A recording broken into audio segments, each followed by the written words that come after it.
მოდესმას ეს მოკლა Skype-ის საშუალებით შემოვარდება ეს მახასზე ხარ? დიახ, მოგესალმებით. პირველ რიგში აუცილებლად გავაზიაროთ ეს კონტაქტური ინფორმაცია.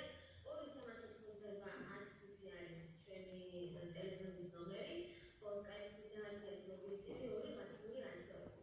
დღეს ესეთი თემა გვაქვს, რომელზეც ნამდვილად კარგი და საჭირო იქნება თქვენი მონაწილეობა, თქვენგან კომენტარები, კითხვები და თქვენგან თანამონაწილეობა ამ გადაცემაში. დღეს ჩვენთან სტუმრების სიმრავლე მეტყველებს ამ თემის აქტუალობაზე, იმიტომ რომ ჩვენ დღეს ძალიან ახალგაზრდულ საკითხებს ვსაუბრობთ, ერთ-ერთი ახალგაზრდებისა და სტუდენტების დასაქმების შესახებ. ჩვენი სტუმრები არიან სოციალურ-პოლიტიკის მკვლევარი ალექსანდრა არაშვილი, თბილისის სოლიდარობის ქსელის წევრი ელენე ბერიაშვილი, ლაშა ურუმაშვილი, აუდიტორია ასოციაციის აქტივისტი და ასევე გიორგი ჩიხლაძე აუდიტორია ასოციაციის ასევე როგორც წესი, მოგესალმებით ყველას, ძალიან დიდი მადლობა ამ გადაცემაში მომხდარებისთვის და მონაწილეობისთვის. მოდის თანდათანობით შეიძლება მოკლედ მოგუყვეთ, როგორც მკვლევარმა სოციალური პოლიტიკის რაც ერთ პრობლემებს აცდებიან ახალგაზრდები, განსაკუთრებით სტუდენტები დასაქმების დროს და ფართო სურათი რა არის ამ საქართველოში. მოგესალმებით ყველას, მოგესალმებით მაყურებლებს. პირველ რიგში ალბათ დასაქმებაზე ვილაპარაკო. უნდა ვილაპარაკოთ იმაზე, რომ ჩვენ 90-იანი წლების შემდეგ როგორც პოსტსოციალურ ქვეყანას ვახასიათებდა სტრუქტურული უმუშევრობა, რაც არ არის მხოლოდ ბავშვებს კონკრეტულ პერიოდში სამუშაო ადგილების ნაკლებობის პრობლემა, არამედ უკავშირდება სტრუქტურულ განვითარებას. როგორც ვიცით, ჩვენთან საბაზრო ეკონომიკაზე გადასვლის შემდეგ გაჩნდა ახალი პროფესიები და ახალი მოთხოვნადი სპეციალობები, რომლებსაც ვეღარ უპასუხა ამ მოთხოვნას ვეღარ უპასუხა არსებულმა სამუშაო ძალამ და დღეს უკვე 25 წელი გავიდა თითქმის და დღესაც კი უმუშევრობის მაჩვენებელი, რომელიც ჩვენ გვქონდა დავუშვათ 98 წელს 12% უმუშევრობის დონე, დღემდე გვაქვს იგივე, თუმცა ეს მონაცემიც არის საკმაოდ საკამათო და ასე ვთქვათ, თქვა ვერ ასახავს ობიექტურად არსებულ მდგომარეობას, იმიტომ რომ ჩვენთან თვითდასაქმებულების რაოდენობა არის ძალიან დიდი, 60%-ს აღწევს და ისინი პრინციპში ითვლებიან უმუშევრობად, ანუ ოფიციალურად დაუსაქმებელი თუ არის 12%, ამის ემატება კიდევ 50%-ზე მეტი თვითდასაქმებული ადამიანი, რომელიც თავს ირჩევს სოფლის მეურნეობაში საქმე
აქ არის უკვე პოლიტიკის საკითხი, ანუ რისთვის აკეთებს ამას სახელმწიფო აკეთებს, იმიტომ რომ კერძო სექტორს ჭირდება სპეციალისტები, რომლებიც არ ყავს მხოლოდ დავუშვათ გამსახურების და ბაზრის მოთხოვნაზე ორიენტირებული თუ სტრუქტურულ გარდაქმნაზე და გრძელვადიან პერსპექტივაში განვითარებაზე, რომელიც უკვე კომპლექსური საკითხია და მოიაზრებს არ მხოლოდ განათლებას, არამედ დასაქმებას და ეკონომიკურ პოლიტიკას და სხვა სოციალურ სფეროებს, რომლებიც მთლიანად შეადგენს როგორც სხვადასხვა სოციალური და ეკონომიკური ცვლადები აი ამ პრობლემის უმუშევრობის მთლიან ფორმატში. მაგალითად, ძალიან მგონია ეთერში ეს ამბოდის მგონი ძალიან ეთერში.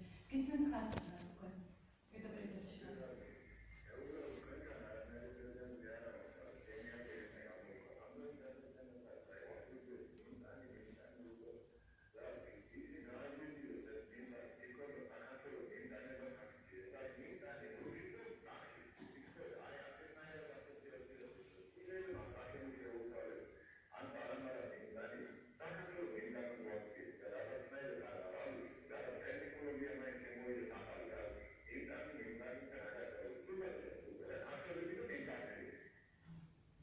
მადლობ თქვენი აზრისთვის.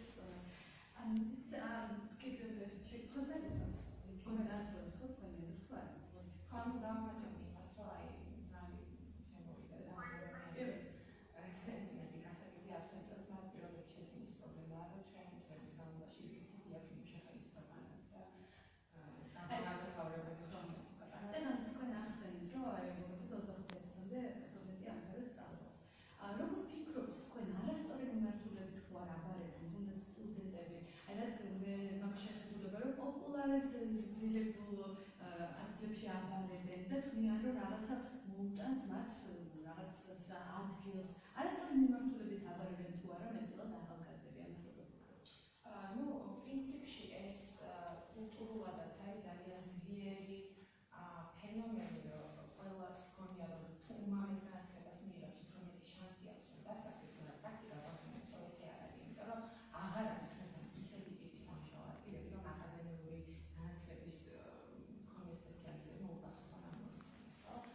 ამიტომ თვითონ უმაღლესი განათლების სფეროშიც ალბათ საჭიროა შიდა სტრუქტურის რეფორმირება უმაღლესი სასწავლებლებისაც. შეიძლება დავუშვათ გადანაწილდეს თუ რაღაცა ესეთი საფუძვლიანი რეფორმის წინაპირობა გვექნება ან სრულდება შეიძლება დავუშვათ მე ვისაუბარი რომ გადანაწილდეს თავად ფაკულტეტებზე ყოფები, სად უფრო დავუშვათ საჭიროა მეტი სტუდენტისა და ჩვენ დღეს პრინციპში ეს ყოფები გაუთავებულად გაზრდილი, იმიტომ რომ ყოველი სტუდენტი უნივერსიტეტისთვის ნიშნავს ვაუჩერს, ანუ დაფინანსებას, ხო? ამიტომ უნივერსიტეტების დიან და თვალწინებელ 2011 წლის შემდეგ გაიზარდა ეს კვოტა სტუდენტების მიღების რაოდენობას და ეს არ არის დაგეგმილი თვითონ უნივერსიტეტის პოლიტიკით, არამედ მთლიანად ფინანსური მოტივებით არის განსაზღვრული. ამიტომ ესეც საკუთრება შეიძლება რომ სხვანაირად დაიგეგმოს.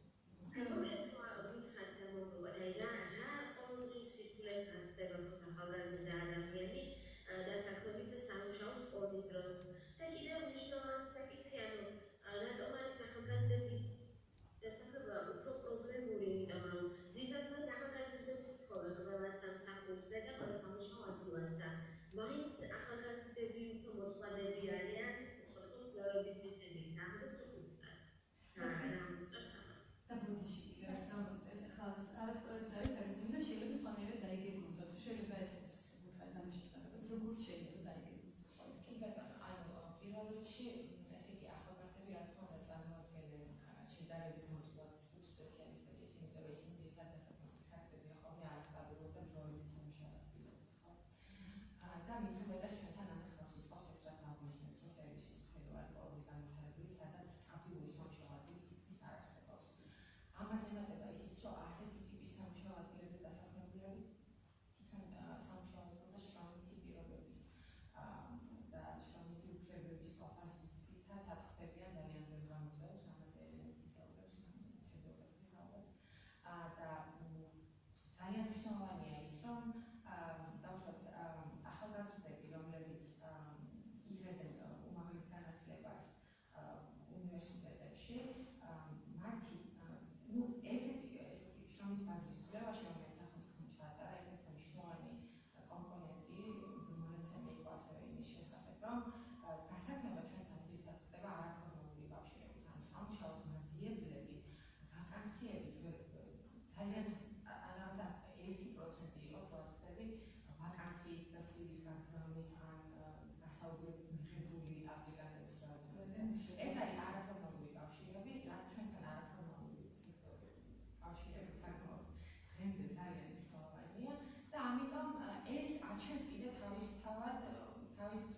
განსწავლების პრობლემას კი გაღმავებს, იმიტომ რომ ის ადამიანები, რომლებსაც აქტიური სოციალური კაპიტალი აქვს და უფრო ოჯახიდან ან ცხოვრობენ ქალაქად, ან უფრო მეტი შეშება აქვს სხვადასხვა ქალაქში ორგანიზებულ სხვადასხვა კულტურულ, სოციალურ ინსტიტუტებთან, ისინი უფრო აი ამ არაფორმალური კავშირებით უფრო მეტად ხდებიან შემდგომ სხვადასხვა ტიპის სამუშაო ადგილებზე. ანუ ეს სოციალური მობილობის პრობლემა.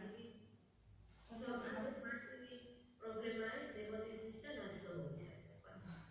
Ну, ესეც ვერ ვიტყვით, იმიტომ რომ ეს სტრუქტურული პრობლემაა, იმიტომ რომ თუ არ არსებობს გამართული სახელმწიფო ინსტიტუტები და მექანიზმები, იქ ყოველთვის არის ნეპოტიზმი და არაფორმალური კავშირები, ასე ვთქვათ, ანუ ეს ვიღაცას ინდივიდუალური პრობლემად ხარ ვერ განიხილავს და ეს სოციალური მობილობის პრობლემაც არის, იმიტომ რომ ადამიანები, რომელსაც სოციალური მობილობის განხორციელების საშუალება ან უფრო მაღალ სოციალურ საფუძველზე ასვლის საშუალება აეძლევა, მუდმივად რჩებიან რაღაცა ერთადერთი სივრცეში.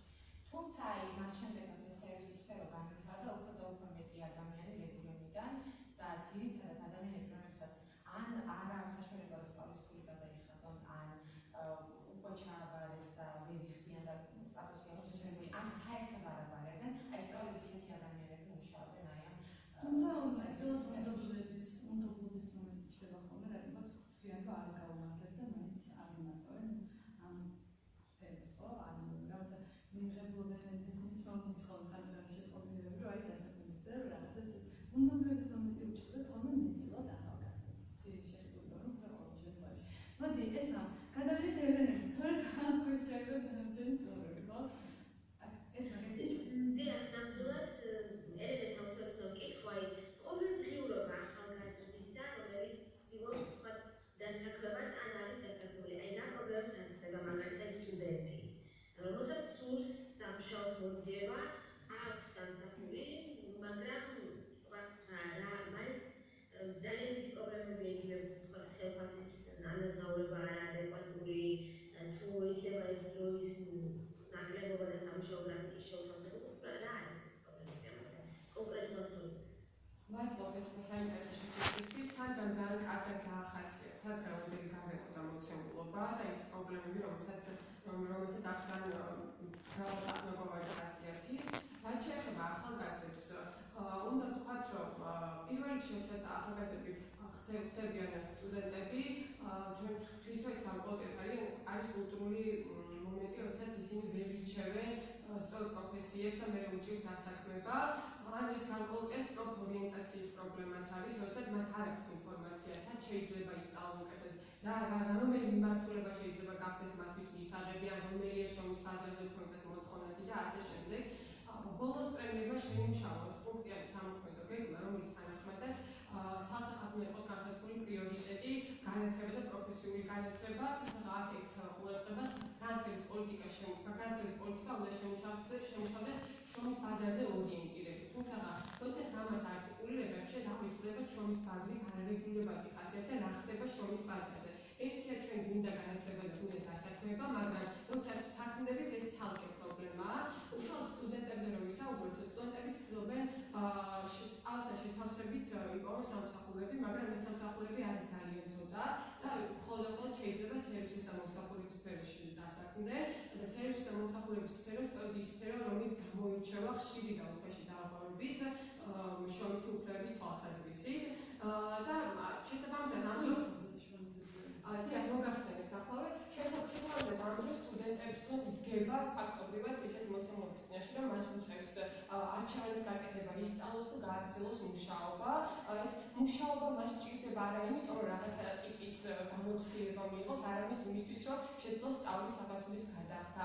ან ის თუ არის რეგიონიდან მას უწევს ქირის გადახდა თბილისში და ასევე სხვა პრობლემები, სადაც მას სჭირდება არსებობისთვის ეს სამსახურები და ეს სამსახურები ხშირ შემთხვევაში არის ძალიან შეუფერებელი სტუდენტისთვის, როგორც საათობრივი განაკვეთით, ასევე სამუშაო ანაზღაურების თვალსაზრისით და რაც მთავარია, მათ უწევთ არა ერთი ფუნქციის შესრულება სამსახურში, არამედ მრავალი სხვა ფუნქციების შესრულება და ეს ცალკე პრობლემაა, რაც ნიშნავს და სწორედ ეს ნიშნავს იმას, რომ ძალიან ხშირად და უხეშად ირღვევა ამ ადამიანებისთვის შრომის უფლებები.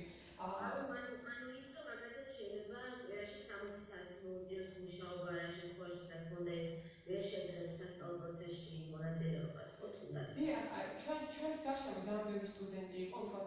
სწავლობდი და ვსწავლობ, არიან ადამიანები ჩემს გარშემო, რომლებიც მუშაობენ იმისათვის, რომ იცხოვრონ, გადარჩნენ, თუმცა საბოლოო ჯამში და ისწავლონ, მაგრამ საბოლოო ჯამში ისე ხდება, რომ მათი სამუშაო მოვალეობები მთლიანად ისკიფისებთ მის სამუშაო ძალას და ისინი ვეღარ ახერხებენ პროფესიული თვალსაზრისით რეალიზებას, ვერც უნივერსიტეტში სიარულს და სათანადო დროს ვეღარ უთმობენ ამ საკითხს, რაც ნიშნავს იმას, რომ ძალიან რთულია ამ ადამიანებისთვის ცხოვრება და მუშაობა. ეს ერთი კატეგორია, მაგრამ მეორე უშუალოდ რაც ხდება სამუშაო ადგილებზე, ვითომ და ნახევარგანაკვეთიანი სამსახურები პირობითად, რომელსაც თავდაპირველად თავაზობთ ასახებელი სტუდენტებს, სინამდვილეში აღმოჩნდება, რომ ეს არ არის არც ნახევარგანაკვეთიანი და არც ნორმირებული სამუშაო კვირა და ძალიან ხშირია ესეთი შემთხვევები. ჩვენ ვიცით, რომ შრომის კოდექსში დადგენილია, რომ ნორმირებული სამუშაო კვირა არ უნდა აღემატებოდეს 40 საათს, 48 საათში იმ შემთხვევაში თუ არის სპეციფიური სამუშაო, მაგრამ თუ გადახედეთ თქვენ სპეციფიური სამუშაოების სიას, თითქმის ყველა სამუშაო მოაზრებულია სპეციფიურ სამუშაოდ, რაც ნიშნავს იმას, რომ დამსახურებელს უფლება აქვს 48 საათი ამუშაოს ადამიანები, თუმცა 8 საათი არის აქედან ზეგანაკვეთური. ზეგანაკვეთის როგორც წესი არავინ არ ანაზღაურებს და ცოდნები ამ ყველაფერთან მიმართებით არც სტუდენტებს, არც დასაქმებულებს ნაკლებად აქვს და რომც ჰქონდეთ ეს ცოდნები, ის განცდა, რომ ისინი თუ მოითხოვნა გარკვეულ წინააღმდეგობას გაწევენ სამუშაო ადგილებზე, არჩენს შიშის განცდას, რომ ისინი გათავისუფლებიან სამსახურიდან, იმიტომ რომ ჩვენ გვყავს ძალიან დიდი რაოდენობის დაუსაქმებელი ადამიანი და ისინი არიან მარტივად ჩანაცვლებადი კადრები და ყველა იაზრებს ამ მოცემულობას და ძალიან რთულია ამ შემთხვევაში გარკვეული ტიპის წინააღმდეგობის გაწევა დამსაქმებელთან, თუ მართლა ძალიან უხეშ დარღვევამდე არ მიდის საქმე, ან პირდაპირ უკანონო გათავისუფლებასთან არ გვაქვს საქმე. საბოლოო ჯამში სოლიდარობის ქსელი ცდილობს ამ საკითხების აქტუალიზებას და ჩვენ ვხედავთ, რომ ბოლო რამოდენიმე პერიოდი შრომის საკითხებზე რაღაცა ტიპის ყურადღება და რეზონანსი არის საზოგადოების მხრიდან, თუმცა ეს არ არის საკმარისი და არც მხოლოდ ამაზე რეფლექსია საკმარისი, ძალიან მნიშვნელოვანია უშუალოდ სამუშაო ადგილებზე დასაქმებულების, სტუდენტების, პროფესიული კოლეჯებში მოსწავლე სტუდენტების, რომელიც პოტენციური მშრომელები არიან, მათი ინფორმირება და ცნობიერების ამაღლება ამ მიმართულებით, იმიტომ რომ ამას არავინ არ აქცევს ყურადღებას. პირობითად თბილისის სოლიდარობის ქსელმა ეხლა დაიწყო ახალი კამპანია, რომელიც გულისხმობს პროფესიულ კოლეჯებში, როგორც პოტენციურ მშრომელებთან, მათთვის ინფორმაციის მიწოდებას შრომის გარემოზე, შრომის კოდექსზე და სხვა მიზნთა დაცვის შრომის უფლებების დაცვის მექანიზმებზე და აღმოჩნდა ისე, რომ არც ერთ სილაბუსში არ არის გაწერილი, პროფესიულ კოლეჯებში არც ერთ სილაბუსში არ არის გაწერილი მსგავსი საკითხების შესახებ არც სასწავლო კურსი და არც უბრალოდ სემინარი. ამიტომ ჩვენ გადავწყვეტეთ, რომ ეს ყოფილიყო ერთ-ერთი პრევენციული მექანიზმი მათთვის ამ ეს საქმე უნდა არ არის საკმარისი და თუ გადახედავთ თქვენ თუნდაც პროფესიული კოლეჯების 2013 წლის სტრატეგიას, იქ მხოლოდ და მხოლოდ ყურადღება არის გამახვილებული შრომის ბაზაზე ორიენტირებულ განათლების პოლიტიკის შემუშავებაზე, მაგრამ მე კიდევ ერთხელ ვამბობ, რომ შრომის ბაზარი დღეს როგორია, ამას არავინ არ უსვამს ყურადღებას, არავინ არ უსვამს ხაზს და რაც მთავარია, სამუშაო ადგილებზე ხშირი კონფლიქტები, როდესაც იქნება ამის პრევენციის არავინ არ ეკეთებს არაფერს და პირველ რიგში ეს არის ინფორმაციის მიტანა, თუნდაც შრომის კოდექსი სექტორზე ვრცელდება და როგორც კერძოზე ვრცელდება ეს საჯაროზე, ამაზე დასაქმებულებს აქვს ნაკლები ინფორმაცია, პირობითად უმეტესობა მუშაობს კერძო სექტორში და მათ განცდა აქვს, რომ კანონი მათ ვერ იცავს, იმიტომ რომ კერძო სექტორი თითქოს და ხელშეუხებელი მოცემულობაა და ეს არის სასახად მცდარი წარმოდგენა და სწორედ ამიტომ ძალიან მნიშვნელოვანია საინფორმაციო კამპანიების გაძლიერება, არა მხოლოდ ცალკეული ჯგუფების მხრიდან, არამედ სახელმწიფოებმაც უნდა აიღოს ამ მხრივ გარკვეული პასუხისმგებლობა, თუმცა უკაცრავად აუცილებლად მეკითხოთ აქვე. აი არასამთავრობო სექტორი ძალიან ბევრი ამბობს, რომ აი არასამთავრობოში იმუშაონ ახალგაზრდებმა და საქმენ უცხოპიადადაც გააქვთ არასამთავრობოში იმუშაობის გამოცდილება და რომ გითხრათ თქვათ რა პრობლემა შეიძლება იყოს, თუნდაც იგივე არასამთავრობოში იმუშაობას რა ნაკლი აქვს თქვათ დასაქმებას. არასამთავრობო სექტორიც არ არის დასაქმების სექტორი, რომელიც უზრუნველყოფს ამ ხელა კადრების გადინებას და თანაც ძირითადად არასამთავრობო სექტორშიც, როგორც ყველა სხვაგან, ჭირდება ძალიან მაღალკვალიფიციური ადამიანები და სპეციფიური უნარების მქონე. პირობითად უნდა იცოდე ენა კარგად, უნდა იყო რაღაც იმ ტიპის საკითხებზე, რომელზეც მუშაობენ არასამთავრობო ორგანიზაციები, იმ საკითხებზე ძალიან კარგი კარგად გარკვეული და ასე შემდეგ. და აქაც ძალიან მაღალი სტანდარტია და მოთხოვნა და მიწოდება აქაც არ შეესაბამება ერთმანეთს.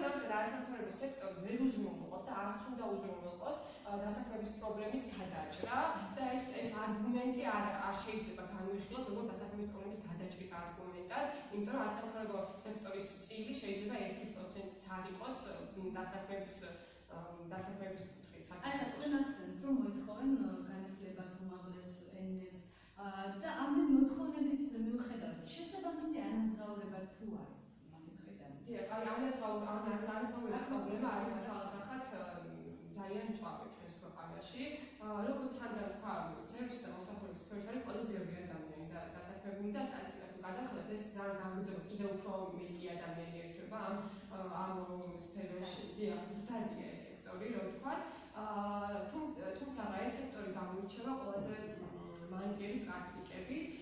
აქ არ არის ძალიან მაღალი კვალიფიკაცია საჭირო, თუმცა სწორედ ამიტომ ისინი ამას ძალიან კარგად იყენებენ და ხშირად ეწევიან დაითქვით დასაქმებულ ადამიანების ექსპლუატაციას და ჩაგვას და ასე შემდეგ. ყველაზე ხშირია ამ სექტორში დარღვევების შრომის კოდექსი და არა მარტო შრომის კოდექსი. როგორ ფიქრობთ თქვენ თვითონ დასაქმებულმა ადამიანებმა თუ არ შეიტანონ ამისათვის წვლილი, რომ ეს პრობლემა აღმოფხვრათ, გამოთქვენ პრეტენზია. არის თუ არა ეს საჭირო? მიუხედავად იმისა, რომ შიში აქვს ამ დაკარგვის და რაღაცა, ანუ საკუთარი პოზიცია ხომ უნდა დააფიქსირონ მაგრამ. შიში არის ძალიან დიდი, მართლაც აი იყო შემთხვევებიც შემოყენე გენაცვალეში ერთ-ერთ ფილიალში პირდაპირ მოქმედების ხალხი ერთ-ერთი ნიტანი გააქვთ უფროსმა დაახლოებით სიტყვებისა გაერთია აღარინახო, ანუ ადგილზე ვერ გაანთავისუფლეს სამსახურიდან, სადაც აი ესეთი დამამცირებელი ფორმით, თუმცა იმ ადამიანმა ვერ შეძლო, როდესაც მას შესთავაზეს ამ საკითხის გაშერება და საჯარო განცხადება ამის შესახებ, იმ ადამიანმა დასაქმებულმა ამაზე უარი თქვა და არა მარტო იმიტომ, რომ მან უკვე დაკარგა სამსახური, ხო, ესეთი კითხვა ჩნდება, მაგრამ მისი არგუმენტი იყო ის, რომ შეიძლება მომავალში მან ვეღარ შეძლოს დასაქმება. ამიტომ ესეთი პრობლემები ძალიან მნიშვნელოვანი სამომავლო შიშის ადამიანებს ხშირად. ელენე, როგორ ფიქრობთ, აი თან სტუდენტი, რომელიც დაიწყოს მუშაობას, ქონია თუ არა ძალიან მაღალი პროცესი? გისმენთ პირდაპირ ეთერში ხართ?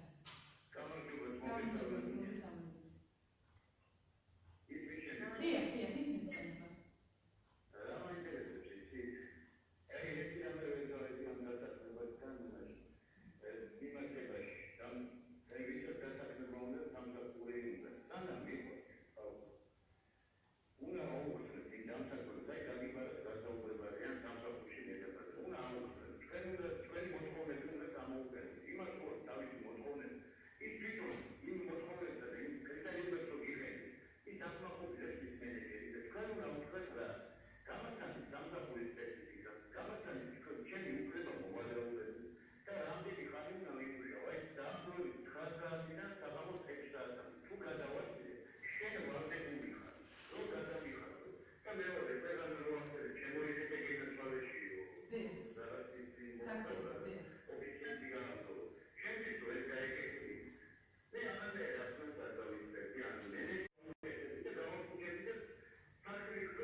არიციან ხოლმე სამწუხაროდ კიდევ ერთხელ ახსენის გოგოებმაზე, არიციან ხოლმე საკუთარი უფლებები და ამიტომ ხდება ხოლმე ეს ყველაფერი. ელენე, გითხოვეთ რას? ან სტუდენტი, რომელიც სწავლობს პოლოს სამსახურს, ქონია თუ არა, მე როგორც ვიცი, არის ხშირი შემთხვევები, როცა ანებებს სწავლას თავს და იწყებს იმ სამსახურთან შეგუებაზე მუშაობას, მუდმივად. ქონია თუ არა არის შემთხვევები თქვენს?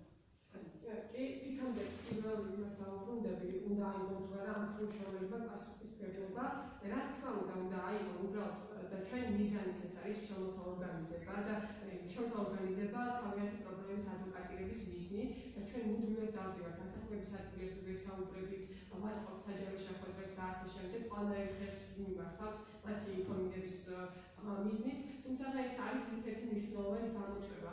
როგორ შეიძლება მან ეს გადაჭრა ასე ფაციოს წინააღმდეგობა, როდესაც არ იცის რა არის შრომის ინსპექცია, როდესაც არ იცის შრომის კოდექსი ვრცელდება საჯარო სექტორზე თუ კერძო სექტორზე, როდესაც არ იცის რამდენი საათია კვირაში სამშაბათ საათია ნორმირებული, გათვალისწინებული შრომის კოდექსი. როცა ჩვენ ვაცნობთ ამას შეუძლებელია ამ ცოდნების გარეშე ადამიანებმა, შრომელებმა შეძლონ ორგანიზება და დაწვენ იმის წინააღმდეგობა, რომელიც საბოლოო ჯამში დაეხმარება მათ თავიანთი შრომის გარემოს გაუმჯობესებაში.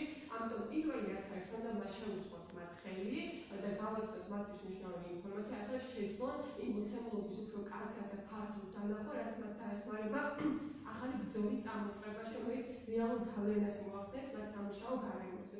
რაც შეეხება ჩვენ მუდმივად ვაცდებით ხოლმე და ისინი ჩვენ კონსულტაციებს გასთ ადამიანებთან და ძალიან ხშირი არის ეს შემთხვევები, როდესაც ადამიანები აბარებენ თუნდაც პროფესიულ კოლეგებს, უმაღლეს სასწავლებლებში და საბოლოო ჯამში ისინი იძულებულები არიან დაიწყონ მუშაობა და საბოლოო ჯამში აღნებებენ სწავლას თავს და ამ რუტინულად ჩაბმული არიან ამ სამუშაო პროცესში და იცვლიან სხვა სამუშაო ადგილს, მაგრამ ყველა სამუშაო ადგილი ხასიათდება ერთი და იგივე პრინციპით, რაც არის სამუშაო საათების გადამეტება. ხშირ შემთხვევაში სამუშაო შრომის ხელშეკრულები არის ძალიან ცუდად და კანონის დარღვევით შედგენილი, ან საერთოდ შეიძლება არ იცოდნენ ადამიანებს სამუშაო ხელშეკრულებები.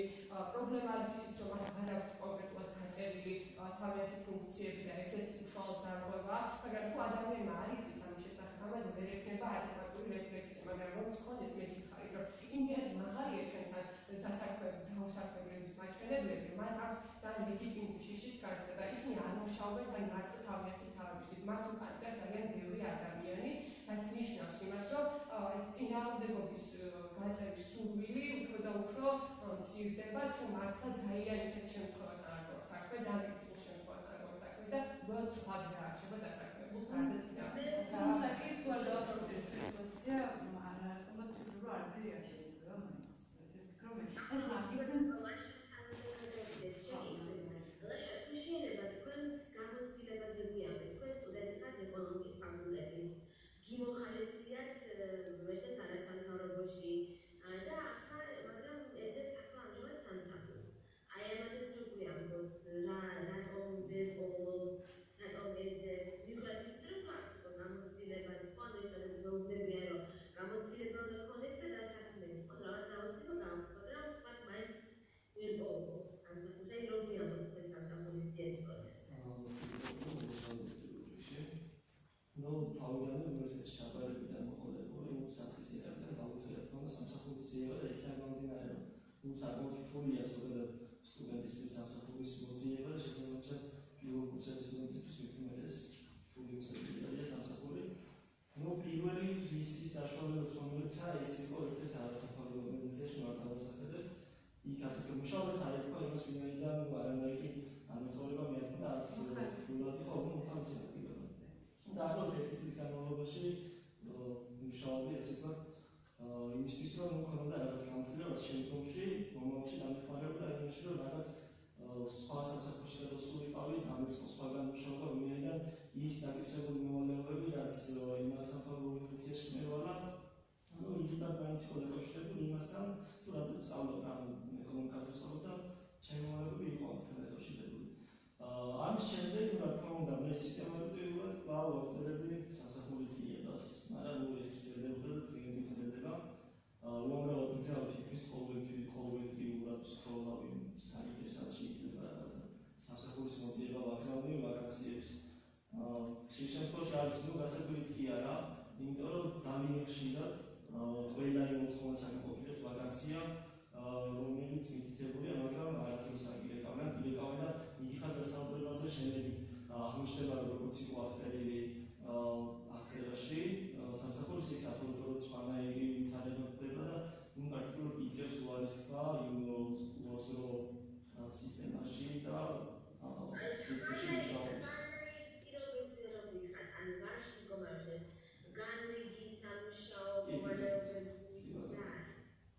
ანუ იქიდან გამომდინარე რომ დღეს პრაქტიკულად არც კი არსებობს ნახევარგანაკვეთი სამსახური და თითქმის ყველა სამსახური არის სრული განაკვეთით სტუდენტისთვის ეს ძალიან რთულია, იმიტომ რომ სწავლის და მუშაობის შეთავსება ერთად არის საკმაოდ რთული. ანუ როდესაც კვირაში შენ გიწევს 40-50 საათი მუშაობა, ამავდროულად სწავლას პრაქტიკულად ვერ აკეთებ და დგები არჩევანის წინაშე. ან უნდა იმუშაო იმისთვის რომ ისწავლო და სწავლის გადასახადი გადაიხადო და როდესაც მუშაობ და აკეთებ იქ სწავლის ვეღარაკეთებ სწავლას, იმიტომ რომ ჯოა რჩება სწავლას. ამ პირიქით სწავლა მე ვერ მუშაობ და ვირიქდი გადასახადს შეზღუდვით და შემდეგ ვეღარ სწავლობ. ან ფაქტობრივად ან ძალიან მომწონს ფილოსოფიის წინაშეა. ვერ გამოიმუშავებ ადამიანი, იმიტომ რომ ვერ სწავლობ რეალურად და შემდეგ ეს დასაქმებაში გიშლის თავს. ამ გახარული ფილოსოფიის წინაშე. ან უნდა ისწავლო და ვერ იმუშავო, იმიტომ რომ მე სწავლის გადასახადს ვერ ვიქნებ, თუ იმუშავო და პირიქით, ამ ეს ძალიან რთული ვარიანტია ამ შემთხვევაში. აი სახელმწიფო სამსახურზეც რო გითხრათ, ძალიან საინტერესო არის, ხო? სახელმწიფო სამსახურებში კონკურსები წესი ღია, ხო? ტენდერი ცხადდება ვაკანსია არის კონკურსი. უმეტესად სახელმწიფო სამსახურებში სტუდენტის ალბათ მუშაობის დასწრება შეუძლია დამამთავრებელი კურსის სტუდენტებს რა. მანამდე რომ საწყის ეტაპზე პირველ, მეორე, ხშირად მესამე კურსის სტუდენტებსაც არანაირი საშუალება არ აქვს და შესაძლებლობა არც აძლევენ იმის საშუალებას, რომ დაიწყოს სახელმწიფო სამსახურებში მუშაობა, ქონდეთ რაღაც გარკვეული გამოცდილება და პრაქტიკულად ეს საწყის პერიოდი სწავლის პირველი რამდენიმე კურსი იწევს ისევ მოსახურების სფეროში მუშაობა, სადაც საკმაოდ რთული პირობებია, დასაქმებულებს უყურებენ როგორც საკუთარ საკუთრებას და ხშირად ახდენდნენ მათ ჩამდგას როგორც პირდაპირ, ასევე ირიბად. ერთი ხერხულ შეკითხვას დავსვათ თუ შეიძლება სპეციალურად. აი აუდიტორია 115-ის წევრებში ყოფილა ეს შემთხვევა, რომ სახელმწიფო სექტორში მისვლა და აი ამ ჩართულობის გამო უარი უთხრეთ მისთვის.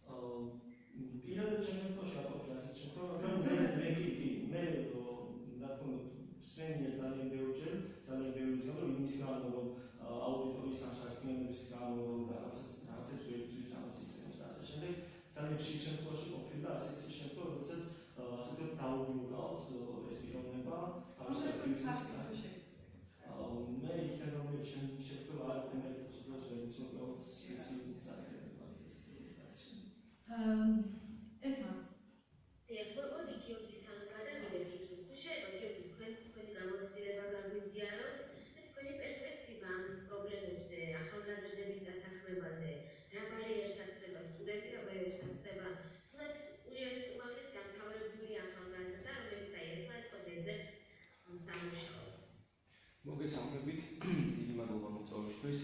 წინა გადაცემა, როგორც ვიცი, დაითმო აუდიტორია 115-ს მიზნებს, პრობლემებს გამოწვევებს, საითკენ როგორ დაიწყო მოძრაობა, საითკენ მიდის, იქაც გაჟღერდა ძალიან მნიშვნელოვნად, რომ ეს არ ყოფილა რაღაც სტუდენტური თვითმმართველობის საპირწონე ძალად შექმნილი მოძრაობა. იქ გამოიკვეთა სერიოზული პრობლემები და როგორც ვიცით, უნივერსიტეტში არსებული კრიზისული მდგომარეობის პარალელურად ჩვენ შრომით საკითხებზეც აქტიურად მუშაობთ და გარდა იმ რაღაცა პერმანენტული აქციებისა, რომლის საჭიროებას დღევანდელი და სოციალური და პოლიტიკური კატაკლიზმების პირობებში აუცილებელია, ჩვენ ამ საკითხებზეც აქტიურად მუშაობთ და თანამშრომლობთ სხვადასხვა მოძრაობებთან. მე მინდა ვილაპარაკო ბოლოდროინდელ ფაქტებზე, ფრესკოს და ბიბლუსის საკითხებზე, იმიტომ რომ ძირითადი საკითხებზე უკვე ვილაპარაკეს, ლაშამ ვილაპარაკა საკუთარ გამოცდილებაზე და უფრო პრაქტიკულ ნაწილში რო გადავიტანო ეს საკითხი, ბიბლუსში იყო მდგომარეობა, როდესაც ბიბლუს გალერეში დასაქმებული ადამიანები გაიფიცნენ უწევდათ 60 საათის განმავლობაში, ერთ კვირაში 60 საათის განმავლობაში სამუშაოს შესრულება და ანაზღაურება იყო 250-300 ლარის ფარგლებში. ამის პარალელურად ფრესკოში წავაწყდით ძალიან სერიოზულ პრობლემებს, სადაც იქ რა უსამართლოდ ექცეოდა მაგალითად დამსაქმებელი ბატონი ვასილ სოფრომაძე ამ ადამიანებს და მე თქვენის ნებართვით უფრო ხილული რო გავხადო ეს ფაქტები, მინდა 1-2 ფრაზა წავიკითხო საჯაროდ, რომლებსაც თვითონ ფრესკოში დასაქმებული ადამიანები ყვებოდნენ. აი ერთ-ერთი დასაქმებული ამბობს, რომ კონტრაქტზე ხელი ისე მოგვაწერინეს, რომ არ წაგვაკითხეს ბოლომდე, როდესაც ვცდილობდით რომ წაგვეკითხა ბოლომდე, გვაიძულეს და გვითხრეს, რომ მომხმარებლები გელოდებიან და დაუბრუნდით თქვენს პოზიციას. ანუ ეს ერთ-ერთი ის რა ვთქია, განცხადება და მეორე იყო ძალიან მტკივნეული საკითხი ესეც 12 საათის განმავლობაში მოგწყვიტეს გარესამყაროს, ჩამოგვარდეს მობილური ტელეფონები, არ ქონდა გარეთ გასვლის უფლება ჩვენი შესვენების დროს, ვერ უკავშირდებოდით ვერც მშობლებს, ვერც შვილებს, ვერავის საერთოდ და ვიყავით გამოკეტილების სრული ამ სიტყვის მნიშვნელობით ციხეში. ანუ ეს იმისთვის, რომ უფრო ხილული გავხადოთ ეს საკითხები, მე პირადადაც მქონია გამოცდილება სერვისის სფეროში მუშაობის და იქ დანახულმა ექსპლუატაციამ და ჩაგვრამ ძალიან დიდი ტრავმები შემიქმნა და მოკლედ რუტინული სამუშაო შესრულება გვიწევდა 12 საათის განმავლობაში და მოლარე ოპერატორი, რომელსაც ყოველდღიურად ფინანსებთან თულის თვალსთან აქვს შეხება, შეიძლებოდა რაღაც ერთი შეცდომის გამო მერე გამხდარიყო რაღაც მსხვერპლი იმისი, რომ ჩამოჭრილიყო დაიგვითათ ამ ადამიანისთვის. როგორ ფიქრობთ, რატომ აქვს ეს პოზიცია დასაქმებლების მიმართ? საკითხი დგას ძალიან მარტივად იმ პრიზმიდან რომ შევხედოთ, იმიტომ რომ სერვის ეკონომიკაში ჩაბმას არ ჭირდება რაღაც განსაკუთრებული დიდი კვალიფიკაცია, მაქსიმუმ ტრეინინგ კურსები გაგატანონ, სადაც გასწავლონ თუ როგორ აღუძრავთ წყილობითი იმპულსები მაგალითად ადამიანებს და ეს არის ანაბანა მოკლედ ამ სერვის ეკონომიკის და შესაბამისად იმის გათვალისწინებით რომ ძალიან მარტივად შეიძლება ახალი კადრების, ახალი რეზერვების მობილიზება, არანაირ პრობლემას არ ქმნის დამსაქმებლისთვის ის რომ თქვა შეიძლება ერთდროულად 10-მა და 15-მა დასაქმებულმა დატოვოს ის დაწესებულება. თან საინტერესო ის არის რომ სულ ხშირად გვესმის ფორმულირება შემდეგი წინადადებებით თუ არ მოგწონს წადიან ის ხო შენი არჩევანი აი წერა მიმტანობაზე ზარი იყო სტუდიაში და მიმტანობაზე ისაუბრა ერთ-ერთი შემთხვევა მაგ დროს პასუხისმგებლობა უნდა იყოს უფრო მნიშვნელოვნად სახელმწიფომ, იმიტომ რომ დამსაქმებელსა და დასაქმებულს შორის რაღაც მოლაპარაკების მაგიდასთან მარტო დატოვება ესაა პრაქტიკული შეცდომა და ქმედის შრომის ინსპექციაზეც ისაუბრეს მოწვეულმა სტუმრებმა, რომელსაც დღესდღეობით ჩვენ და სამწუხაროდ მხოლოდ და მხოლოდ სარეკომენდაციო ხასიათი აქვს და მას არ შეუძლია დაწესებულებაში პირდაპირ შესვლა დაწესებულების დირექტორთან, პატრონესთან მოლაპარაკებების გარეშე და რეალურად არ აქვს არანაირი ბერკეტი და არ ხდება კანონის აღსრულება, იმ შრომის კოდექსის აღსრულება, რომელიც მეტნაკლებად წინა ხელისუფლებასთან შედარებით მეტნაკლებად გაუმჯობესდა. ძალიან საინტერესო არის სასამართლოს უკაცრავად ისმა. ერთი საკითხი მინდა კიდე გამოვყო სასამართლოსთან დაკავშირებით. ჩვენ ამ საკითხს უნდა მივდგეთ ძალიან სტრუქტურულად და რაღაც ცალკეულ შემთხვევებზე არ უნდა ვილაპარაკოთ, იმიტომ რომ ეს მიმტანობის შემთხვევა გასაგებია მტკივნეული საკითხია, მაგრამ მოდი ესე დავსვათ საკითხი, რომ ამ ადამიანს გაუმართლა შეიძლება იმიტომ რომ გაბედა ლაპარაკი, გაუმართლა იმიტომ რომ შეიძლება ვიღაც შეეცდო ამ ამბავს, თუმცა ამის მიღმა ძალიან ბევრი ადამიანია, რომელიც ძალიან დიდ ჩაბმას განიცდის ყოველდღურად. მან ერთი საკითხი დგას ესე, რატო ჩვენი ოპონენტებში დასვამი შეკითხოს, რატო სასამართლოს გზით არ აპირებენ დაუსწარმოებას და ასე შემდეგ. ეს არის ძალიან დიდი ხანგრძლივი და აღვლილი პროცედურები, რომელსაც სჭირდება ნერვები, რომელსაც სჭირდება მატერიალური მხარდაჭერა და მოდი შევხმარდეთ იმ საკითხზე, რომ ადამიანი, რომელსაც 12 ხანდახან 15 საათის განმავლობაშიც კი მზად არის იმუშაოს ყოველდღე და არიაროს უნივერსიტეტში, იმიტომ რომ ქირა გადაიხადოს, იმიტომ რომ რეგიონიდან არის ჩამოსული, იმიტომ რომ ბანკის ძალიან დიდი ვალები აქვს, მე მგონი რომ არ აქვს იმის ფუფუნება 1 წლის განმავლობაში იაროს სასამართლოში და აწარმოოს დავები, თუმცა ამის რაღაც პოზიტიური შედეგებიც გვაქვს, რომ ცალკეული შემთხვევები ყოფილა, როდესაც დადებითად გადაწყვეტილა ამ ადამიანებს. როგორ ფიქრობთ? აი დავუშვათ ადამიანმა მიმართა სასამართლოს, ყველს შეიძლება ეხლა პასუხები. მიმართა სასამართლოს და როგორ ფიქრობთ, იქნება თუ არა ამ შემთხვევაშიც დასაქმებულის დაჩაგვის მომენტი? ანუ სასამართლო ხელს შეუწყობს თუ არა დასაქმებელს უფრო მეტწილად, რადგან თანხა გარკვეულწილად დასაქმებელი უხდის სახელმწიფოს თანხას.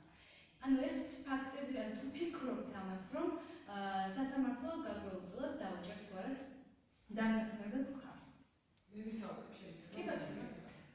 პროფესიულმა კავშირებმა 2013 წლის განახლებულ შრომის კოდექსის პირობებში რამდენი სამართლები დავაცა წარმოა სასამართლოში დაახლოებით 90-დან 95%-მდე მოგებებით სრულდება დასაქმებულების მხრიდან ნიშნავს იმას, რომ სასამართლო ამ პრაქტიკას გადავხედათ არ არის მაინც და მაინც გადახდილი დამსაქმებულების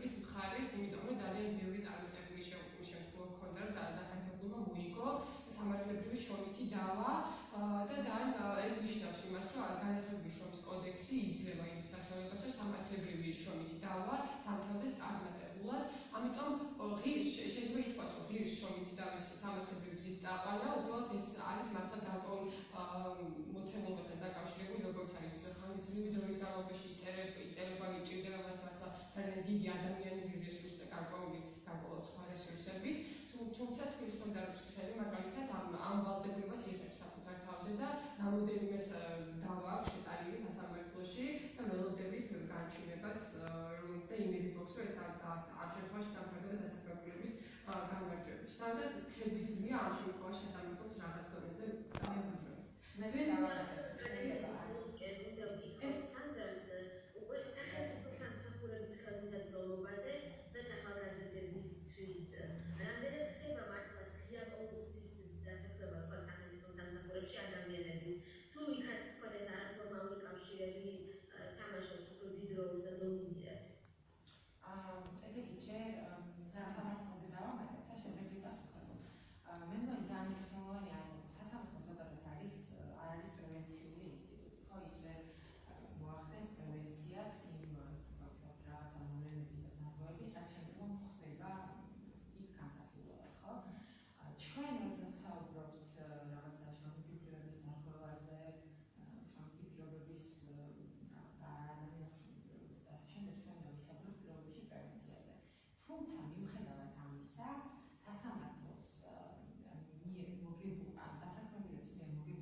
და ვინ გახდა ყველაზე მოწვეული აი ამ კულტურული ნარატივისგან, რა თქმა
აქციების საფუძველზეც, ანუ ესეც არის ახლა ამაზე მყარი ესეთი ინფორმაცია არ მაქვს, თუმცა ვიტყოდი, რომ შეიძლება დაბალანსება, ალბათ უფრო დაბალანსებულია. აი, პრაქტიკები არსებობს ნამდვილად გავრცელებული ინფორმაციის მიხედვით, არსებობს პრაქტიკები, როდესაც მაგასია ცხადდება ფორმალურად და დაშვებაში შეუძლებს კანდიდატი, თუნდაც იგივე წინა არჩევნებიდან ან წინა დასაქმებულებიდან და ასე შემდეგ ვაკანსიის გამოცხადება უფრო ფორმალურია ესაა. ეს მასალა ჩვენი წოდება ელენე მხოლოდ ერთი სიტყვა ძალიან ხო თუ შეიძლება მიმართე იმ ახალგაზრდებს წერამდეში ჩემი მოსაზრებაში მე ესე მივხვდი რომ მიმართე იმ ახალგაზრდებს რომლებიც იჩაგრებიან რომ თუნდაც მიმართოს სახელმწიფოს თუ შეიძლება დავფიქრე მეც კი მიმართად რა თუ შეგიძლია რომ უთხრა მათ ეს რომ გამოხატონ თავიანთი მოსაზრება თავიანთი პოზიცია.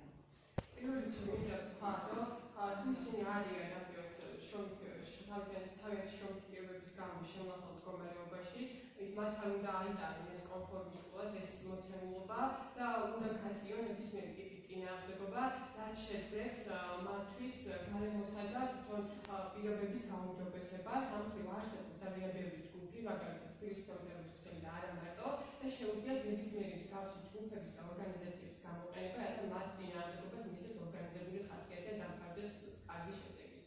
დიდი მადლობა თქვენ ყველას მონაწილეობისთვის. ჩვენს მაყურებელს დავამშვიდობებით. მომავალ შეხვედრამდე. ზუსტად 2 დღეში დაგვიწყებთ.